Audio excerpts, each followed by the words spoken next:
ହଁ ତମ ଷ୍ଟାଟସ୍ ରଖ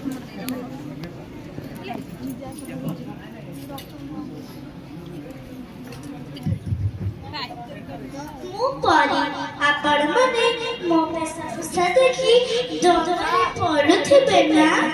ମୁଁ ବୁଝିପାରୁଛି, କାହିଁନା ପରି କଣ ଏମିତିକା ଡ୍ରେସ୍ ପିନ୍ଧେ। ଆପଣମାନେ ତ ଚିତ୍ରରେ ଅଲଗା କଥା ଦେଖିଥିବେ।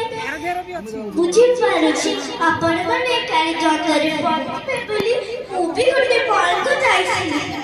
ମୁଁ ତାଙ୍କୁ କହିଲି ମତେ ଗୋଟେ ପରି ଡ୍ରେସ୍ ଦିଅ। ସେ ମତେ କହିଲେ ଆରେ ତୁ ପରିବେଶ ହେଲେ ଲୋକମାନେ ତତେ ଦେଖି ହସିବେ। ତୁ କେଉଁ ସଂସାରରୁ ଆସିଛୁ ବୋଲି ତତେ ଆଧାର କାର୍ଡ ମାଗିବେ। ଆଜିକାଲି ଝିଅମାନେ ସେମିତିକା ଡ୍ରେସ୍ ପିନ୍ଧୁଛନ୍ତି, ତୁ ସେମିତିକା ଡ୍ରେସ୍ ପିନ୍ଧୁ। ସେ ମତେ ଏ ଡ୍ରେସ୍ ଗିଫ୍ଟ କଲେ ଆଉ ମୁଁ ପିନ୍ଧିକି ଚାଲି ଆସିଲି। ଆକ୍ଚୁଆଲି 9 ମାସ ପରେ ମତେ ଏ ପୃଥିବୀକୁ ଆସିବାର ଥିଲା, ହେଲେ ମୁଁ ଭାବିଲି ମୁଁ ଏ ପୃଥିବୀକୁ କାହିଁକି ଆସିବି? ଯିଏ ମୋ ବାପା ହେବେ ତାଙ୍କୁ ଟେନସନ ବଢିଯିବ, ମତେ ପେଟରେ ଥାଚିବ, ସେ ଶୋଷିପାରିବନି, ତାକୁ କେତେ କଷ୍ଟ ହବ। ସେଇଥିପାଇଁ ପ୍ରଭୁଙ୍କ ପାଖକୁ ଗଲି, ହେ ପ୍ରଭୁ ମୁଁ ଝିଅ ହୋଇ ଏ ପୃଥିବୀକୁ ଆସିବାକୁ ଚାହୁଁନି। ସେ ମତେ କହିଲେ ଝିଅ ତତେ ପୃଥିବୀକୁ ଯିବା ପାଇଁ ନିଶ୍ଚିତ, କାରଣ ମୁଁ ଯେବେ ଏ ପୃଥିବୀକୁ ଜନ୍ମ ନେବାକୁ ଚାହିଁବି ମତେ ଗୋଟେ ମାତାର ଆବଶ୍ୟକ ପଡିବ।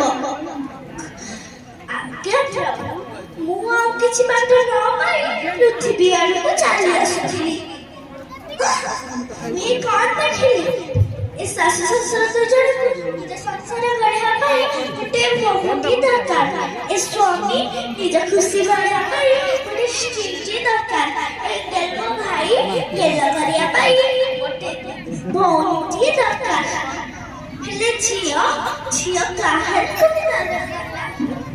ନିଜ ପେଟରେ ନିଜ ପିଲାମାନଙ୍କୁ ମାରି ଦଉଛନ୍ତି, ଜନ୍ମ କଲା ପାଇଁ ନିଜ ପିଲାକୁ ମାରି ଦଉଛନ୍ତି। ତ 5 ବର୍ଷର ନିରୀହ ଛୁଆ, ତ କୌଣସି 5 ବର୍ଷର ନିରୀହ ଛୁଆ କାମନାର ଶିକାର ହଉଛି।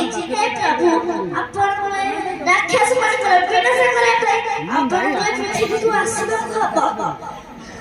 ମୁଁ ଆସିବି, ମୁଁ ନିଶ୍ଚୟ ଆସିବି। ମୁଁ କୌଣସି ବୋଝରେ ଆସିବି, ମୁଁ ଆସିବି ଜେଜେମା କ୍ଷୀର ତାରା ହୋଇ, ବାପା ମାଙ୍କର ଖୁସିର କାରଣ ହୋଇ, ଆଉ ଆସିବି ଏ ପୃଥିବୀଟାକୁ ସୁନ୍ଦର କରିବା ପାଇଁ।